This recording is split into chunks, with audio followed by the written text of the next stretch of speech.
చైతన్యం పరిడవిల్లటము అని అర్థం. ఈ దేశంలో ప్రజా చైతన్యం ఏ రూపంలో వస్తుంది? ప్రజా చైతన్యం. ప్రజా చైతన్యం అంటే ఒక అసమ్మతి ఉన్నప్పుడు ఆ అసమ్మతి మీద ప్రజల్ని సమీకరించి వాళ్ళని ఎడ్యుకేట్ చేసి పోరాట రూపంలోకి తీసుకొచ్చినప్పుడు ప్రజా చైతన్యం పరిడవిల్లుతుంది. అప్పుడు ప్రజాస్వామ్యం సంపూర్ణంగా అమలు అవుతున్నట్లు లెక్క. కానీ ఈ దేశంలో రైతులు ఒక సంవత్సర కాలం పాటు దేశ నడిబొడ్డున చల్ల సలికి వణుకుతూ, వర్షానికి తడుస్తూ, ఎండకు ఎండుతూ తమ అసమ్మతిని ఒక్కరోజు వాళ్ళు పని చేయకపోతే మన 5,000 మన నోట్లోకి వెళ్ళవు. వాని రెక్కల కష్టంబు నాహరించి ఇనుప గజ్జల తల్లి జీవనంబు చేయు కసలు బుసకొట్టున అతని గాలిసోక 4 పడగల హైందవ నాగరాజు అని గుర్రంజాశ్వ రాశాడు. వారి రెక్కల కష్టంబు లేనినాడు సస్యరమా పండి పులకించ సంశయించు అన్నాడు. వారి రెక్కల కష్టం, ఆ రైతు, ఆ శ్రమజీవి రెక్కల కష్టము చేయని నాడు సస్యరమా అంటే భూమి పండి పులకించ సంశయించు, నేను పండను అంటదట. అలాంటి రైతులు ఈ దేశం మీద, ఈ దేశంలో ఉన్న ప్రభుత్వం మీద తమ హక్కులు కావాలని, మద్దతు ధర కావాలని పోరాటం చేస్తే ఈ ప్రభుత్వం ఎంత మేరకు అంగీకరించింది అంటే ప్రజా చైతన్యం భారత రాజ్యాంగంలో ప్రధాన అంశం, ప్రజాస్వామ్యంలో ప్రధాన అంశం. కానీ ఆ ప్రజాస్వామ్యంలో ప్రధాన అంశాన్ని కూడా అంగీకరించని, సభలకి పర్మిషన్ ఇవ్వని, ప్రజల సమూహాలకి పర్మిషన్ ఇవ్వని, అసమ్మతికి పర్మిషన్ ఇవ్వని భారతదేశ రాజ్యాంగం ఎదుర్కొంటున్న ఒక ప్రధాన సవాలుగా మనం చూస్తున్నాం. ప్రజాస్వామ్యం అంటే సమిష్టి జీవన విధానం. భారత రాజ్యాంగం ఏం చెప్తుంది? సమిష్టి జీవన విధానం. భారతదేశం, వి ద పీపుల్, భారతదేశ ప్రజలమైన మేము భారతదేశాన్ని సర్వసత్తాక సార్వభౌమ గణతంత్ర రాజ్యంగా గుర్తిస్తున్నాము. ఆ తర్వాత 70ల తర్వాత సోషలిజం, లౌకికవాదం అందులో చేరింది. భారతదేశ ప్రజలమైన మేము భారతదేశాన్ని సర్వసత్తాక సార్వభౌమ లౌకిక గణతంత్ర సామ్యవాద రాజ్యంగా గుర్తిస్తున్నాము. అన్ని సందర్భాల్లో సమానత్వం, ప్రజాస్వామ్యంలో ఈ దేశంలో ఆర్థిక సమానత్వం, సామాజిక సమానత్వం, రాజకీయ సమానత్వం ఈ ప్రజలకి హామీ ఇస్తున్నామని ప్రియంబుల్ హామీ పడుతున్నది. సమిష్టి జీవన విధానం, ప్రజాస్వామ్యం అంటే సమిష్టి జీవన విధానం అని చెప్తున్నది. మరి ఈ దేశంలో ఇన్ని కోట్ల మంది ప్రజలు జీవిస్తూ ఉన్నారు. ఒక ఎంపీ మాట్లాడతాడు, బహిరంగంగా ఒక చట్టసభకి ఎంపికైన ఎంపీ మాట్లాడతాడు. ఏమంటాడంటే ముస్లింలు 1950లో ముస్లింల జనాభా ఎంత, 1970లో ముస్లింల జనాభా ఎంత, 2025లో ముస్లింల జనాభా ఎంత, 2026లో హిందువుల జనాభా ఎంత, ఈ జనాభా ఎందుకు పెరుగుతుంది, ఈ జనాభా ఎందుకు తగ్గుతుంది, ఇట్లా లెక్కలు తీసి 2 సమూహాల మధ్యన సమిష్టి జీవన విధానం ఉండవలసిన చోట 2 సమూహాల మధ్యన ఘర్షణ సృష్టించే మాటలు. చట్టసభకి 2 లక్షల మంది ఓట్లేస్తే ఎన్నికైనటువంటి ఒక ప్రజా ప్రతినిధి మాట్లాడుతున్నారు. మరి సమిష్టి జీవనం ఎక్కడ ఉంటుంది? ఈ దేశంలో సమిష్టి జీవనం తినే తిండి మీద, కట్టే బట్ట మీద, నమ్మే దేవుని మీద, మాట్లాడే భాష మీద, జీవించే జీవన విధానం మీద, మనం కలిగి ఉన్న ఆశయాల మీద, కలిగి ఉన్న సిద్ధాంతం మీద, కలిగి ఉన్న లక్ష్యాల మీద, సభ్యత్వం తీసుకున్న పార్టీల మీద, ఇది సమిష్టి జీవన విధానం. కానీ సమిష్టి జీవన విధానానికి విఘాతం కలిగించే విధంగా అన్నిటి మీద అనేక రకాల పరిమితులు విధించి సమిష్టి జీవన విధానం లేనటువంటి ఒక సవాల్ భారతదేశ రాజ్యాంగం ఎదుర్కొంటుంది. సామాజికంగా ఈ దేశంలో ప్రజాస్వామ్యం అంటే వర్గతత్వానికి చోటు ఉండని ఒక అద్భుతమైన విలువ అన్నారు రాజ్యాంగం. వర్గతత్వానికి, ఈ వర్గం దోపిడీ వర్గం, దోపిడికి గురయ్యే వర్గం, దోపిడీ వర్గం రోజు పెరుగుతూ ఉన్నది. దోపిడికి గురయ్యే వర్గం రోజు రోజుకి మరింతగా పీడనకి గురవుతూ ఉన్నది. మనం చూస్తున్నాం. లెక్కలు చూస్తే ఈ దేశంలో 2000 సంవత్సరంలో ఒక సాధారణ వ్యాపారి 2014 వచ్చే నాటికి 5వ స్థానంలోకి వచ్చాడు. 2023 ఎన్నికలు వచ్చే నాటికి 1వ స్థానంలోకి వచ్చాడు. ఎలా సాధ్యమైంది? 20 సంవత్సరాల కాలంలో ఆయన నెంబర్ 1 స్థానంలోకి ఎలా వచ్చాడు? గుజరాత్లో ఆ సముద్రం మీద పడవల వ్యాపారం చేసేటటువంటి, ఆ పడవలు తయారు చేయడానికి చిన్న యంత్రాలని సప్లై చేసి వస్తున్నటువంటి వస్తువులని తీసుకొని చిన్నగా వ్యాపారం మొదలుపెట్టినటువంటి ఆదాని, ఆనాడు అక్కడ ఈ దేశ ప్రధానమంత్రి ముఖ్యమంత్రిగా ఉన్నాడు. ఆ ఆదాని 2014 ప్రధానమంత్రి అయ్యేసరికి, 2023లో మళ్ళీ ప్రధానమంత్రి అయ్యేసరికి ఈ దేశంలో నెంబర్ 1 స్థానంలోకి ఎలా వచ్చాడు? మరి గ్రామీణ స్థాయిలో ఇంకా ప్రభుత్వం చెప్పే లెక్కల ప్రకారమే 37 కోట్ల మందికి దారిద్ర్య రేఖ దిగున ఉన్నటువంటి వాళ్ళు 37% అన్నారు. అంటే 100 కోట్లకి 37%. మొన్న ఎన్నికల ప్రచారంలో దేశ ప్రధానమంత్రి ప్రకటించాడు. ఏమని ప్రకటించాడు? 80 కోట్ల మంది ప్రజలకి మేము నిత్యావసర వస్తువులు సప్లై చేస్తున్నాము అని. అంటే దీని అర్థం 80 కోట్ల మందికి ప్రభుత్వమే నిత్యావసర వస్తువులు ఇస్తుందంటే 80 కోట్ల మంది ప్రజలు తాము తినడానికి కావలసిన పదార్థాలని తాము సమకూర్చుకోలేకపోతున్నారని. ఎక్కడ సమానత్వం తీసుకొచ్చారు? 10% మంది పెట్టుబడిదారుల చేతుల్లోకి ఎంత సంపదను కేంద్రీకరించారు? 40% సంపదను కేంద్రీకరించారు. 90% సంపదని మొత్తం పెట్టుబడిదారుల చేతుల్లోకి కేంద్రీకరించారు.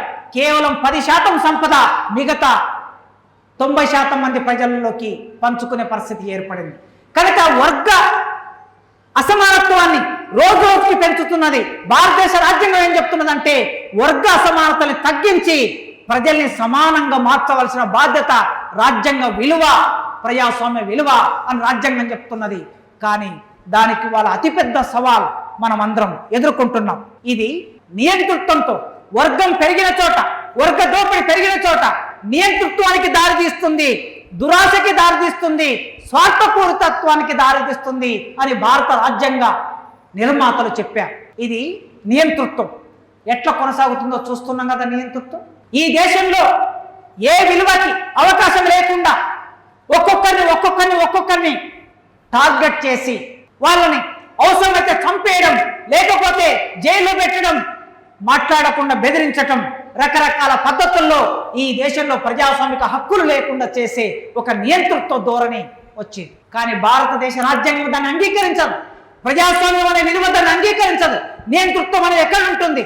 రాజు ఉన్న చోట నియంతృత్వం ఉంటుంది, ప్రజలు భాగస్వామ్యం లేని చోట నియంతృత్వం ఉంటుంది. దురాశ అంటే డబ్బును విపరీతంగా సంపాదించుకునే ఆ అవకాశాన్ని నియంతృత్వం ఇస్తుంది. స్వార్థంగా మనుషులు తయారయ్యే ఆ సందర్భం ఎక్కడొస్తుందంటే పెట్టుబడిదారీ అభివృద్ధి నమూనా ఉన్న చోట స్వార్థపూరితం విపరీతంగా పెరుగుతుంది. అలాంటి స్థితిని రోజు రోజుకి పెంచుతూ ఉన్న ప్రజాస్వామ్యం పౌరులందరికీ విశ్రాంతితో కూడిన జీవనాన్ని హామీ పడాలి అన్నాడు అంబేద్కర్. పౌరులందరికీ, ఒక్కరికి కాదు, పౌరులందరికీ. ఎంతమంది విశ్రాంతితో ఉండగలుగుతారు? మానసిక విశ్రాంతి, శారీరక విశ్రాంతి, ఆర్థిక విశ్రాంతి, సామాజిక విశ్రాంతి, ఈ అన్నిట్లో ఒక విశ్రాంతితో కూడిన జీవితం హామీ పడాలి. ఎవరు హామీ పడాలి? రాజ్యాంగం హామీ పడాలి. కానీ ఇవాళ విశ్రాంతితో జీవించే ప్రజలు ఈ దేశంలో ఎక్కడ కనిపించడం లేదు. ఇది ఒక ప్రధానమైన సవాలుగా ఉన్నది. రాజకీయ ప్రజాస్వామ్యం నిర్వీర్యమైన చోట సంఘాలు ఏర్పాటు చేసుకునే స్వేచ్ఛ పౌరుడికి ఉండాలి. ఇది రాజ్యాంగం హామీ పడుతుంది. పాలకులు రాజ్యాంగాన్ని అమలు చేయటం లేదు, చేయకపోతే అనేక పరిమితులు విధిస్తున్నారు. మరి అలాంటప్పుడు పౌరుల చైతన్యం ఎలా ఉండాలంటే సంఘాలు పెట్టుకునే చైతన్యం, సమాంతరంగా తమ ఆలోచన ప్రచారం చేసుకునే చైతన్యం ప్రజలకి ఉండాలని భారతదేశ రాజ్యాంగమే చెప్తున్నది. కానీ వాళ్ళు ఏం చేస్తున్నారు? రోజు రోజుకు సంఘాల మీద, పార్టీల మీద నిఘా పెట్టి ఆ సంఘాలను నిషేధించటం, బ్లాక్ లిస్ట్లో చేర్చటం. రేపు ఇంకొక 5 ఏళ్ల తర్వాత, 10 ఏళ్ల తర్వాత సిపిఎం పార్టీ, సిపిఐ పార్టీ ఎన్నికల్లో పాల్గొంటుందా? ఆనాడు బ్రిటిష్ వాడు అధికారంలో ఉన్న రోజుల్లో మన మీద నిషేధం పెట్టినట్లు రేపు మన మీద నిషేధం వస్తే చేయగలిగేది ఏముంటుంది అంటే పార్లమెంటరీ ప్రజాస్వామ్యంలో కూడా పార్టీలు పోటీ చేయలేని ఒకానొక స్థితి, ఒక కొసకు నెట్టే స్థితి రాబోతుంది. అది భారతదేశ రాజ్యాంగం ఎదుర్కొంటున్న అతిపెద్ద సవాల్. ప్రజాస్వామ్యం అంటే ప్రభుత్వం యొక్క రూపం కాదు. ఈ దేశంలో రాజ్యాంగం చెప్తున్నది ఏమిటంటే ప్రజాస్వామ్యం అంటే ప్రభుత్వం కనిపించడం కాదు. ప్రధానమంత్రి, రాష్ట్రపతి, పార్లమెంట్లో ఒక 500 మంది సభ్యులు కనిపించడం కాదు. ప్రజాస్వామ్యం అంటే సామాజిక వ్యవస్థ రూపం, సామాజిక సంస్థ రూపం. అంటే సమాజం అంతా ఆ ప్రజాస్వామ్యాన్ని ఎంజాయ్ చేసేప్పుడు మాత్రమే భారతదేశంలో ప్రజాస్వామ్యం ఉన్నట్లు అన్నాడు అంబేద్కర్. చట్టాలు మనిషి కోసమా? మనిషి రూపొందించిన చట్టాలు మనిషి కోసమా, లేదా చట్టాలను చట్టాల కోసం చేసుకుంటారంటే ఎప్పుడైనా సరే చట్టాలనేవి మనిషి మరింతగా చైతన్యవంతం కావడానికి, మరింతగా వెసులుబాటు రావడానికి, ఆ దేశం పరిపక్వం కావడానికి, ఆ దేశం అభివృద్ధి కావడానికి చట్టాలు రూపొందించాలే తప్ప నియంతృత్వమైన చట్టాలు, మనుషులు కుంచుకుపోయేటట్లు, మనుషులు మరింతగా మాట్లాడకుండా మౌనంగా ఉండేటట్లు చట్టాల రూపకల్పన జరపకూడదు అని రాజ్యాంగం చెప్పింది, ప్రజాస్వామ్యం చెప్తుంది. కానీ ఇవాళ కొత్త కొత్త చట్టాలు వచ్చి పడుతున్నాయి. కార్మిక చట్టాలను ఎంతగా మార్చివేశారో మనం చూశాం. చివరికి ఎల్ఐసి కూడా, ఈ దేశంలో అతిపెద్ద సంస్థ ఎల్ఐసి, కొన్ని వేల కోట్ల రూపాయలు ఉన్నది, కొన్ని కోట్ల మందికి ఉపాధి కల్పిస్తున్నది, ఎందరో ఏజెంట్లకు బతుకుదేరు ఇస్తున్న ఎల్ఐసిని కూడా నిర్వీర్యం చేయడం కోసం బిఎస్ఎన్ఎల్ దాన్ని కథం పట్టించా. రైల్వే అతి తొందరలో అది కూడా పోబోతుంది. దాదాపు రైల్వేలో 60% ప్రైవేట్ భాగస్వామ్యం వచ్చేసింది. ఎల్ఐసిలోకి 100% పెట్టుబడుల్ని ఆహ్వానించారు. ఇక ప్రభుత్వ రంగం ఎక్కడ ఉంటుంది? ప్రభుత్వ రంగం లేని చోట సామాజిక వ్యవస్థ ఎక్కడ నిలబడుతుంది? సామాజిక వ్యవస్థలో సంక్షోభం వస్తే దాని ఎఫెక్ట్ ఎవరి మీద పడుతుంది? సామాన్యుల మీద, మధ్యతరగతి మీద, మనలాంటి ప్రజల మీద ఆ ప్రభావాలు పడతాయి గనక సమాజం రోజు రోజుకు సంక్షోభంలోకి వెళ్ళే ప్రమాదం ఏర్పడుతుందని అంబేద్కర్ అన్నాడు. ప్రజాస్వామ్యం అనేది ఇది సామాజిక ప్రజాస్వామ్య వ్యవస్థ మౌలిక రూపంగా ఉంటూనే ఆయన ఒక ప్రధానమైన కామెంట్ చేశాడు. ఆ కామెంట్ ఏమిటంటే, సామాజిక వ్యవస్థకి సంబంధించిన స్థాయిల వారీగా అసమానత్వం ఉంటుంది భారతదేశంలో. అంటే సమాజంలో, సామాజిక నిర్మాణంలో అసమానత్వం ఉంటుంది. సామాజిక ఆర్థిక జీవితాల్లో మాత్రం ఆ అసమానత్వం అలా కొనసాగుతూ ఉంటుంది. కానీ ఇలాంటి వైరుధ్యం ఉన్న సమాజంలో మనం వాటిని అట్లే కొనసాగిస్తే సాధ్యమైనంత త్వరగా ఈ వైరుధ్యాలని, ఆర్థిక వైరుధ్యాలని అంటే అసమానత్వాన్ని, సామాజిక వైరుధ్యాలని అంటే అసమానత్వాన్ని తగ్గించకపోతే, వీలైనంత తొందరగా అంతమొందించకపోతే, లేని పక్షంలో అసమానత్వం వలన బాధపడే వాళ్ళు రాజకీయ ప్రజాస్వామ్య వ్యవస్థని, పాలక వర్గ వ్యవస్థని బలవంతంగా కూలదోస్తారు అని అంబేద్కర్ హెచ్చరించాడు ఆనాడు. 1949 నవంబర్ 26వ తారీఖున ఆ రాజ్యాంగాన్ని తీసి నెహ్రూ, రాజేంద్ర ప్రసాద్, సర్దార్ పటేల్ వాళ్ళ చేతుల్లో పెడుతూ ఆయన మాట్లాడిన మాట ఇది. ఈ రాజ్యాంగం ఏం చేయాలి? సామాజిక అసమానత్వాన్ని తగ్గించాలి, ఆర్థిక అసమానత్వాన్ని తగ్గించాలి, రాజకీయ అసమానత్వాన్ని తగ్గించాలి. ఇది తగ్గించకపోతే ఈ అసమానత్వానికి గురైన ప్రజలందరూ ఎప్పుడో ఒకసారి తిరుగుబాటు చేస్తారు, మీ వ్యవస్థని, మీ పాలక వర్గాన్ని కూలదోస్తారు అని చెప్పాడు. తిరిగి మనం 80 ఏళ్ల కిందట చెప్పిన మాటని తిరిగి మళ్ళీ మనం ఇప్పుడు కొత్త అర్థంలో, కొత్త సందర్భంలో చెప్పుకోవాల్సిన పరిస్థితి ఏర్పడింది. ఈ అసమానత్వం అనేది కొనసాగుతూనే ఉన్నది. సామాజిక అసమానత్వం. హైదరాబాద్కు 20 కిలోమీటర్ల దూరంలో, హైదరాబాద్ అంటే హైటెక్ సిటీ, మెట్రోపాలిటన్ సిటీ. ఈ మెట్రోపాలిటన్ సిటీకి 20 కిలోమీటర్ల దూరంలో చేతబడి చేశాడని ఒక మనిషిని తీసుకొచ్చి చెట్టుకు కట్టేసి పళ్ళు ఊడగొట్టి నోట్లో మూత్రం పోసి మనుషులను వేధిస్తున్నారు. ఇది నేను దక్షిణ భారతదేశం గురించి మాట్లాడుతున్నాను. దక్షిణ భారతదేశంలో చైతన్యవంతమైన తెలంగాణలో మెట్రోపాలిటన్ సిటీ హైదరాబాద్ నగరానికి 20 కిలోమీటర్ల దూరం గురించి మాట్లాడుతున్నా. నేను ఉత్తర భారతదేశం గురించి మాట్లాడటం లేదు. ఉత్తర భారతదేశం గురించి మాట్లాడుకోవాలంటే ఇక మనం తల వంచుకోవాల్సి వస్తుంది. ఇంత చైతన్యం ఉన్న ఈ సమాజంలోనే ఇంకా సామాజిక అసమానత్వం. ఒట్టి నాగులపల్లి అనే ఒక విలేజ్లో 2024 సంవత్సరం, 2 సంవత్సరాల కిందట ఒట్టి నాగులపల్లి అనే విలేజ్లో మాదిగ వాళ్ళు బోనాలు తీసుకొని ఊరిలోకి ఎంటర్ అవుతే, మాదిగ బోనాలు ఊరిలోకి రావడానికి వీల్లేదని ఆ ఊరు అడ్డుకున్నది. ఇది సామాజిక సమానత్వం ఎలా ఉంది ఈ దేశంలో మనకు అర్థమవుతుంది. ఆర్థిక సమానత్వం పక్కన పెట్టండి, ఇది సామాజిక సమానత్వం సంబంధించిన ఒక స్థితి కనిపిస్తున్నది. ఆర్థిక సమానత్వం ఎలా ఉన్నదో మనం లెక్కలన్నీ మన ముందు ఉన్నాయి. రాజకీయ సమానత్వం ఎలా ఉన్నదో ఆ లెక్కలు కూడా మన దగ్గర ఉన్నాయి. కనుక ఇలాంటి సందర్భం ఈ దేశంలో కొనసాగుతున్నప్పుడు ఈ ప్రజలందరూ సంఘటితమయ్యే పరిస్థితి వస్తుందని హెచ్చరించాడు అంబేద్కర్. ఇది భారతదేశానికి, రాజ్యాంగానికి అతిపెద్ద సవాలుగా మన ముందు నిలబడ్డది. ఎన్నికలు, ప్రాథమిక హక్కులు, ఆదేశ సూత్రాలు, శాసన న్యాయ నిబంధనలు, ఇవి భారతదేశ రాజ్యాంగంలో అతి ప్రధానమైన విషయాలు. వీటిని పాలకులు స్పష్టంగా, విజయవంతంగా ప్రజల వద్దకి తీసుకెళ్ళాలి అని చెప్పాడు. భారతదేశ రాజ్యాంగంలో ఇదంతా రాసుకున్నారు.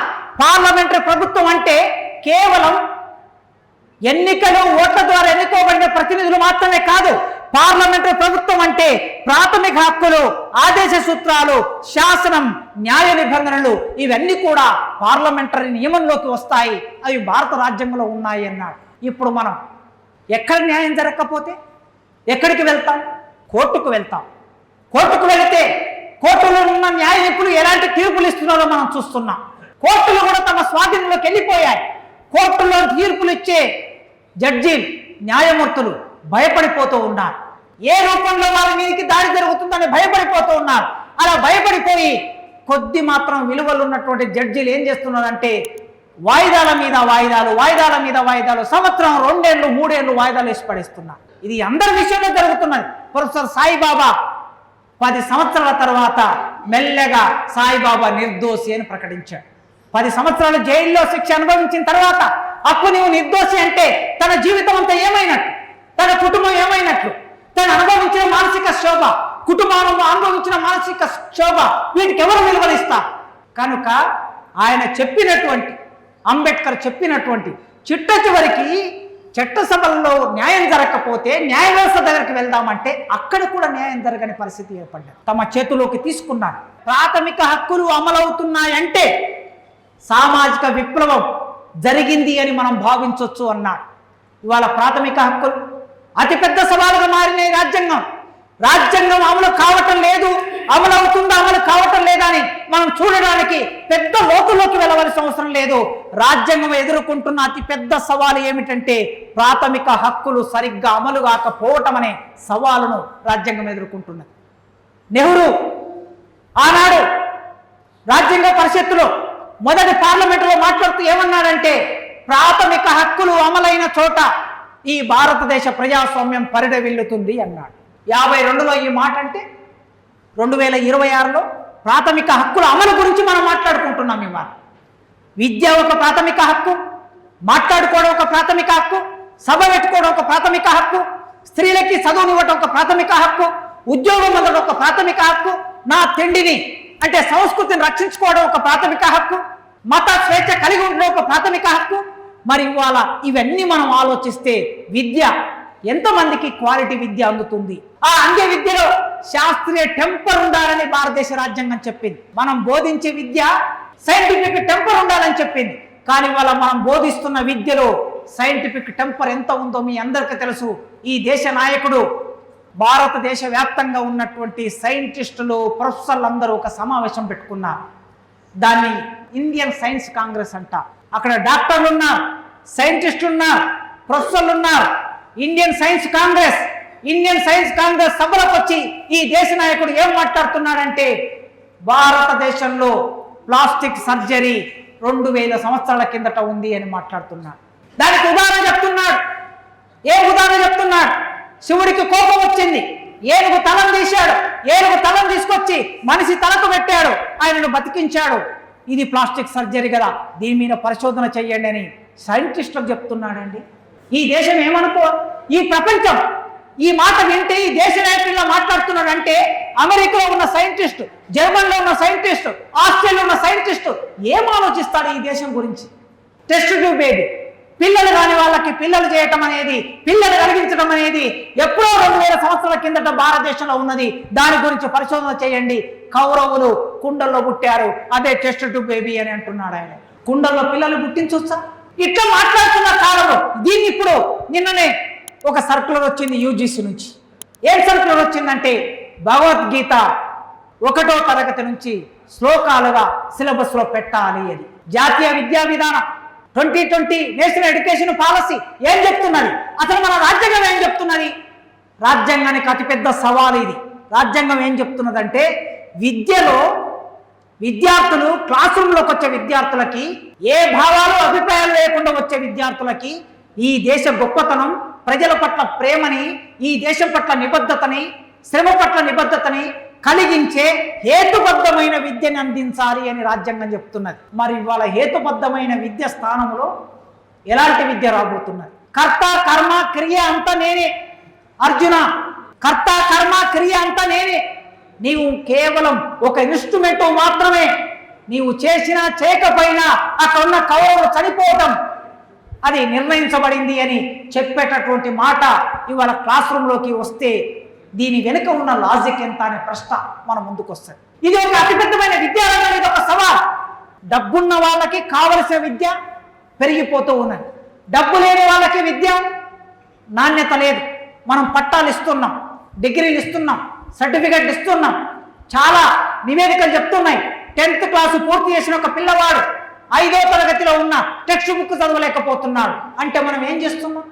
ఏ క్వాలిటీ ఇస్తున్నాం విద్యార్థులకి? డిగ్రీ పీజీ కంప్లీట్ చేసిన ఒక విద్యార్థి ఒక చిన్న లెటర్ రాయలేకపోతున్నాడు. మనం ఏ ప్రతిభనిస్తున్నాం, ఎలాంటి నైపుణ్యాన్ని నేర్పిస్తున్నాం? మొన్న సెంట్రల్ గవర్నమెంట్కు ఈ పెద్ద మనిషి ఆదాని ఒక లెటర్ పెట్టుకున్నాడు. ఏం లెటర్ పెట్టుకున్నాడంటే, భారతదేశంలో ఉన్న ఇంజనీర్ డిగ్రీ చదువుకున్న ఎవ్వరికి కూడా మినిమం నైపుణ్యాలు లేవు, కనుక నేను చైనా నుంచి ఇంజనీర్స్ని నా కంపెనీలో పెట్టుకోవడానికి నాకు అనుమతి ఇవ్వండి అని ఒక లెటర్ రాశాడు. దేశమంతా తలదించుకోవాల్సినటువంటిది. ప్రతి సంవత్సరం 1 కోటి మంది డిగ్రీ కంప్లీట్ చేసి బయటకు వస్తున్నారు ఈ దేశంలో. 1 కోటి మంది కంప్లీట్ చేసుకొని బయటకు వస్తే నీ కంపెనీలో పనిచేసే నైపుణ్యం లేదంటే మరి దీని అర్థం ఏమిటి? ఏం విద్య నేర్పిస్తున్నారు మనం అడుగుతున్నాం. మొదటి నుంచి ఎస్ఎఫ్ఐ ఏర్పడినప్పటి నుంచి, ఏఎస్ఎఫ్ ఏర్పడినప్పటి నుంచి, పీడిఎస్ ఏర్పడినప్పటి నుంచి, ఆర్ఎస్ ఏర్పడినప్పటి నుంచి, ఎస్టీయు ఏర్పడినప్పటి నుంచి, యూటీఎఫ్ ఏర్పడినప్పటి నుంచి, ఏపీటీఎఫ్ ఏర్పడినప్పటి నుంచి మనం ఏమడుగుతున్నాం? శాస్త్రీయ విద్యా విధానం కావాలి అని అడుగుతున్నాం. చాలా సైంటిఫిక్ గా మనం ఆలోచించాం. శాస్త్రీయ విద్యా విధానం అంటే వాడు చదువుకున్న చదువుకు అనుగుణమైనటువంటి నైపుణ్యాన్ని అందించాలని మన నినాదం. అది నేను ఆ మధ్యన ఒక బీఈడి కాలేజ్ డేకి పోయాను. ఆ ప్రిన్సిపాల్ చాలా గమ్మత్తుగా మాట్లాడాడు.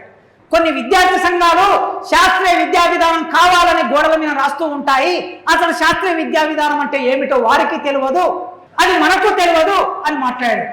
బీఈడి కాలేజీ ప్రిన్సిపాల్ ఆయన, అంటే ఉపాధ్యాయులను తయారు చేసే కాలేజీకి ఆయన ప్రిన్సిపాల్. శాస్త్రీయ విద్యా విధానం అనే మాటని ఎస్ఎఫ్ఐ ప్రయోగించలే, ఏఎస్ఎఫ్ ప్రయోగించలే, భారత రాజ్యాంగంలో ఆనాటి పెద్దలు ప్రయోగించిన మాట. ప్రొఫెసర్ రజనీ కొఠారి 1964లో నేషనల్ ఎడ్యుకేషన్ జాతీయ విద్యా విధానంలో ఆయన రాసినటువంటి మాట. అలాంటి మాట తెలియనటువంటి ప్రొఫెసర్లు ఉన్న చోట, ప్రిన్సిపాల్ ఉన్న చోట ఇక శాస్త్రీయ విద్యా విధానానికి అర్థం ఎలా వస్తుంది? అందుకే విద్యా విధానంలో అనేక మార్పులు తీసుకొస్తున్నారు. ఆ మార్పులు రేపు భారత రాజ్యాంగానికి అతిపెద్ద సవాల్. మతం విషయంలో చూస్తున్నారు మీరు. భారతదేశంలో ఉండాలంటే ఒకే మతాన్ని జీవన విధానం కలిగి ఉండాలి. ఒకే మత జీవన విధానాన్ని కలిగి ఉండాలంటే మరి 2-3% ఉన్న క్రైస్తవులు, జైనులు, బౌద్ధులు, లేదా 10% 12% ఉన్న ముస్లింలు, ఏ మతాన్ని విశ్వసించని వాళ్ళు కూడా తగిన మోతాదులో ఉన్నారు. ఇప్పుడు మనం జనగణనలో ఏ మత విశ్వాసాలు లేని వారని ఒక కాలం పెడితే ఈ దేశంలో ఎంతమంది ఉంటారో తేలుతుంది బయటికి. కానీ ఆ కాలం పెట్టరు. ఒకవేళ ఆ కాలం పెట్టినా, అలాంటి కాలం భర్తీ చేసినా రేపు ఆ మత విశ్వాసాలు లేని మన ఇళ్ల మీద చాలా జాగ్రత్తగా వరుస పెట్టి దాడులు జరుపుకుంటా వచ్చే ప్రమాదం కూడా ఉండొచ్చు. అందుకోసమే ఇన్ని రకాల మనుషులు ఉన్న చోట ఒకే మత జీవన విధానం ఉండాలి అని అంటే అది సాధ్యం కాదు. ఒకే భాష సాధ్యమవుతుందా? ఒకే దేశం, ఒకే తిండి, ఒకే సంప్రదాయం సాధ్యం కాదు. భిన్నమైన మనుషులకి ఇదో ఇక్కడ నుంచి ఒక 60 కిలోమీటర్లు పోతే ఆ ఫారెస్ట్లోకి పోతే మన జీవితానికి ఆ కోయల జీవితానికి ఏ సంబంధం లేదు. మన దేవుళ్ళకి వారి దేవుళ్ళకి ఏ సంబంధం లేదు. మన పూజా విధానానికి వారి పూజా విధానానికి, మన పెళ్లిళ్ళకి వాళ్ళ పెళ్లిళ్ళకి ఏ సంబంధం లేదు. వాళ్ళదైనా ఒక ప్రత్యేకమైన ప్రాకృతిక జీవన విధానం ఉన్నది. ఆ ప్రాకృతిక జీవన విధానాన్ని కూడా పూర్వపక్షం చేసి బ్రాహ్మణీయ జీవన విధానాన్ని, వైదిక జీవన విధానాన్ని ఈ దేశంలోకి తీసుకురావడానికి వాళ్ళు ప్రయత్నం చేస్తున్నారు. మిత్రులారా, ఇన్ని సవాళ్ళ మధ్యన ఈ దేశంలో మనం జీవిస్తూ ఉన్నాం. కనుక ఇప్పుడు భారతదేశ రాజ్యాంగాన్ని కాపాడవలసిన బాధ్యత మనందరి మీద ఉన్నది. అయితే విచిత్రం ఏమిటంటే, వైచిత్రం ఏమిటంటే, విషాదం ఏమిటంటే, వైరిభావం ఏమిటంటే, భారతదేశ రాజ్యాంగం గురించి ఆర్ఎస్ఎస్లు మాట్లాడుతున్నారు, భారతదేశ రాజ్యాంగం గురించి బీజేపీలు మాట్లాడుతున్నారు, భారతదేశ రాజ్యాంగాన్ని చేతులు పట్టుకొని రాహుల్ గాంధీ దేశమంతా ప్రయాణం చేశారు. భారతదేశ రాజ్యాంగం గురించి మనం మాట్లాడుతున్నాం. ఇది మనం తెలుసుకోవాలి. భారతదేశ రాజ్యాంగం గురించి మనం మాట్లాడుతున్నామంటే ఒక స్పష్టమైన వైఖరితో మాట్లాడుతున్నాము. మనకు ఆ స్పష్టత ఉన్నది మొదటి నుంచి. ఆ స్పష్టమైన వైఖరి ఏమిటంటే భారతదేశ రాజ్యాంగంలో ఇప్పటి వరకు మనం చెప్పుకున్న సామాజిక అసమానతలు లేని, రాజకీయ అసమానతలు లేని, ఆర్థిక అసమానతలు లేని, లింగ అసమానతలు లేని, భాష అసమానతలు లేని, ప్రాంతీయ అసమానతలు లేని ప్రజాస్వామ్య విలువని మనం కోరుకుంటున్నాము. అలాంటి విలువని భారతదేశ రాజ్యాంగం మనకు ఆవిపడింది కనుక ఆ రాజ్యాంగాన్ని అమలు చేయమని ఈ అర్థంలో మనం అడుగుతున్నాము. వారు పాలక వర్గం పరిపాలించడానికి కావలసిన రాజ్యాంగం చేతులు పెట్టుకొని వాళ్ళు దాన్ని ఒక సాధనంగా, దాన్ని ఒక ఆయుధంగా, దాన్ని ఒక నెపంగా ఉపయోగించుకొని మన మీద దాడి చేస్తున్నటువంటి అర్థంలో మనం అడగటం లేదు. మనం దేశ రాజ్యాంగాన్ని నిజాయితీగా అమలు చేయమంటున్నాం. ఆనాటి రాజ్యాంగ పరిషత్తులో రాజ్యాంగ నిర్మాతలు ఏ అభిప్రాయాలని, భావాలని వ్యక్తం చేశారో ఆ అభిప్రాయాలు, భావాలు సరిగ్గా అమలు కావాలని మనం అడుగుతున్నాం. ప్రాథమిక హక్కులు అమలు కావాలని మనం అడుగుతున్నాం. ప్రజాస్వామ్యం సామాన్యుడి వరకు చేరాలని మనం అడుగుతున్నాం. అందుకే వాళ్లకు మనకు ఈ స్పష్టమైన విభజన రేఖ ఉన్నది. తప్పనిసరిగా భారతదేశ రాజ్యాంగాన్ని సరిగ్గా అమలు చేయడానికి అందరికన్నా ఎక్కువగా ఎవరికి బాధ్యత ఉంది అంటే అడగవలసిన బాధ్యత మన మీదే ఉంది. మన మీద ఎందుకుందంటే ఈ దేశంలో పేదల పక్షాన, అట్టడి వర్గాల పక్షాన, దళితుల పక్షాన, అణచివేతకు గురైన సమూహాల పక్షాన జీవిత కాలమంతా నిలబడి నిస్వార్థంగా పోరాటం చేసిన చరిత్ర ఈ దేశంలో కమ్యూనిస్టులకే ఉన్నది. అందుకే ఈ ఎర్ర జెండా చేతపట్టినటువంటి ఈ పార్టీ, ఈ సంఘాలు, ఈ భావజాలం ఇది మనగడలో ఉండాలి, ఇది బతికి ఉండాలి. వాళ్ళు అదే అనుకుంటున్నారు. దీన్ని అతిపెద్ద ప్రమాదంగా భావిస్తున్నారు. అమెరికా అధ్యక్షుడు అధికారంలోకి రాగానే హార్వర్డ్ యూనివర్సిటీకి డబ్బులు ఇవ్వటం మానేశాడు. ఎందుకు మానేశాడు? ఆ యూనివర్సిటీలో ప్రపంచవ్యాప్తంగా అన్ని దేశాల నుంచి చదువుకోవడానికి వచ్చేటటువంటి విద్యార్థులు అక్కడ ఉంటారు. మరీ ముఖ్యంగా హార్వర్డ్ యూనివర్సిటీలో 40% ప్రాతినిధ్యం చైనా విద్యార్థులది ఉన్నది. అక్కడ భిన్న అంశాల మీద నిష్పక్షపాతంగా చర్చలు జరుగుతాయి. సామ్యవాద ఆలోచనలు, మార్క్స్ మీద సిలబస్, మార్క్స్ సంబంధించిన సిద్ధాంతాలు సిలబస్ లో ఉంటాయి. మార్క్సిజం మీద, లెనినిజం మీద, మావోయిజం మీద, ప్రపంచవ్యాప్తంగా జరుగుతున్న ప్రజా పోరాటాల మీద విస్తృతంగా పరిశోధనలు జరుగుతాయి. అలా పరిశోధన జరగటమే వాళ్ళకి ఇష్టం లేదు. అలా పరిశోధనలు జరిగితే ఆలోచనలు పరిపక్వం అవుతాయి, ఆలోచనలు ప్రోధి అవుతాయి, ఆలోచనలు వికసిస్తాయి, భావాలు ప్రవహిస్తాయి. భావాలు ప్రవహించటమే ప్రమాదంగా ఆ దేశ అధ్యక్షుడు భావించాడు. ఈ దేశంలో కూడా భావాలు క్రోధి కావటమే ప్రమాదంగా వీళ్ళు భావిస్తున్నారు. అందుకే ఆ భావాలను నిలబెట్టుకోవాల్సిన బాధ్యత మన మీద ఉన్నది. ఈ దేశ ప్రజల నిస్వార్థంగా మనం పోరాటం చేసాం కనుకనే మనమంటే భయం. మిత్రులారా, ఎప్పుడైనా గుర్తించుకోండి, సంఖ్యలో మన బలం తక్కువ కావచ్చు, 10 మందే కావచ్చు, 100 మందే కావచ్చు. మరి 10 మందే 100 మందే అయిన ఇంత తక్కువ సంఖ్య గురించి పాలక వర్గం, దోపిడీ వర్గం, పెట్టుబడిదారి వర్గం ఎందుకు భయపడుతున్నట్లు? మనం నమ్మే సిద్ధాంతంలో ఉండే బలం వలన వాళ్ళు భయపడుతున్నారు. మనం ఆచరించే సిద్ధాంతానికి ఒక శాస్త్రీయ దృక్పథం ఉన్నది. మనం ఆచరించే సిద్ధాంతం వైపు మెజారిటీ ప్రజల వైపు మన సిద్ధాంతం ఉంది కనుక అది వాళ్ళకు భయం. అందుకే ఈ సిద్ధాంతానికి చావు లేదు. నిర్బంధాలు ఉండొచ్చు, పరిమితులు ఉండొచ్చు, జైలు ఉండొచ్చు, కేసులు ఉండొచ్చు, హత్యలు ఉండొచ్చు, దాడులు ఉండొచ్చు, పూర్తిగా నిషేధాలు కూడా ఉండొచ్చు. కానీ ఈ సిద్ధాంతానికి చావు ఉండదు. ఎందుకు చావు ఉండదంటే 2 × 2 = 4 ఎంత సత్యమో, నేను ఇలా నెడితే ఈ మైకు అలా కింద పడిపోవడం ఎంత సత్యమో, నేను ఇలా పేపర్ చేతిలోకి తీసుకోవడం ఎంత సత్యమో, నేను రాయి పైకేస్తే అది అదే ఫోర్స్లో కింద పడటం ఎంత సత్యమో, ఈ ప్రాకృతిక సూత్రాలు ఎంత సత్యమో మనం నమ్మే సిద్ధాంతం అంత సత్యం. అందుకే ఈ సిద్ధాంతాన్ని చూసి వాళ్ళకు భయం. మనం 10 మంది ఉన్నా సరే భావాలని వ్యాపింపజేస్తామని వాళ్ళకు భయం. ఆ భయాన్ని ఎప్పుడు ఉంచాలి. ఆ భయం టన్నుల కొద్ది భయంగా మారేటట్లు మనం చేయాలి. ఆ టన్నుల కొద్ది భయంగా మారేటట్లు చేయాలంటే విస్తృతంగా మన భావజాలాన్ని వ్యాపింపజేయడానికి 10 మంది కూర్చుంటారా, 100 మంది కూర్చుంటారా, ఒక ఇంట్లో కూర్చుంటారా, ఒక భోజనానికి కూర్చుంటారా, ఒక ప్రత్యామ్నాయమైన ప్రచార రూపాలను కూడా మనం నిర్మాణం చేసుకోవాలి. ఇన్నాళ్ళు మనం అమలు చేసిన విధానాలు, నిర్మాణ పద్ధతులు, నిర్మాణ రూపాలు, పని విధానం ఇక నడవదు. మనం కూడా మన పద్ధతులు మార్చుకోవాలి. వాళ్ళకు అనేక పద్ధతులు ఉన్నాయి. ఏం పద్ధతులు ఉన్నాయి? అయ్యప్ప మాల వేస్తారు. ఓ 20 మంది యువకులు అయ్యప్ప మాల వేస్తారు. అది ఒక రూపం వాళ్ళకి. అక్కడికి ఒక మనిషి ఎంటర్ అవుతాడు. దేశం గురించి, దేశభక్తి గురించి, పాలకుడు గురించి, పెద్ద మనిషి గురించి ఉపన్యాసాలు దంచుతారు. శివమాల వేస్తారు, వినాయకుడి విగ్రహం పెడతారు. ఇన్ని రకాల రూపాలు ఉన్నాయి ఈ దేశంలో వాళ్ళకి. రాజ్యాంగానికి సవాలు విసిరే ఇన్ని రూపాలు ఉన్నాయి. మన రూపం, మన ప్రజలు, మన దోపిడికి గురయ్యే ప్రజలే, అణచివేత గురయ్యే మన ప్రజలే, బాధపడుతున్న మన ప్రజలే, నిర్బంధానికి గురవుతున్న మన ప్రజలే మళ్ళీ వచ్చేసరికి అదే వినాయకుని దగ్గరికి వెళ్తారు, అదే అయ్యప్ప మాల వేస్తారు, అదే శివమాల వేస్తారు. కనుక ఈ పండుగలన్నింటిలో వాళ్ళు నిమగ్నమై ఉంటున్నారు. ఆల్టర్నేట్ విధానాలను మనం ఏం తీసుకురాగలం చెప్పండి, ఆలోచించండి. సీరియస్గా సీనియర్ నాయకులు కూడా ఉన్నారు కనుక ఆలోచించండి. ఈ పట్టణంలో ఒక 200 మంది ఉంటే నెలకి ఒక్కసారి ఒక భోజనాలు పెట్టుకోండి, ఒక దగ్గర కలవండి. 10 మంది కలిస్తే ఒక దగ్గర కలవండి. ఏదో ఒక రూపం ఉండాలి. మన పిల్లలు ఉంటారు, పిల్లలందరికీ ఒక కార్యక్రమం లేదు మన దగ్గర. తల్లిదండ్రుల దారి తల్లిదండ్రులది, పిల్లల దారి పిల్లలది. మనం ఎస్ఎఫ్ఐలో ఉంటాం, సిపిఐలో ఉంటాం, సిపిఎంలో ఉంటాం, విరసంలో ఉంటాం, అరసంలో ఉంటాం, అక్కడ ఉంటాం, ఇక్కడ ఉంటాం. మన పిల్లలకి ఏమి ఇది తెలియదు. ఎందుకు తెలియదు? మన పిల్లలు ఎప్పుడు ఇందులో నిమగ్నం కావటం లేదు. అలాంటి ఒక రూపం లేదు మన దగ్గర. అందుకే మన కుటుంబాలు అన్నీ కలిసి 6 నెలలకో 3 నెలలకో సంవత్సరానికి ఒకసారి 20 కుటుంబాలు కలుస్తారా, 100 కుటుంబాలు కలుస్తారా, 50 కుటుంబాలు కలుస్తారా, మీరు నిర్ణయించుకోండి.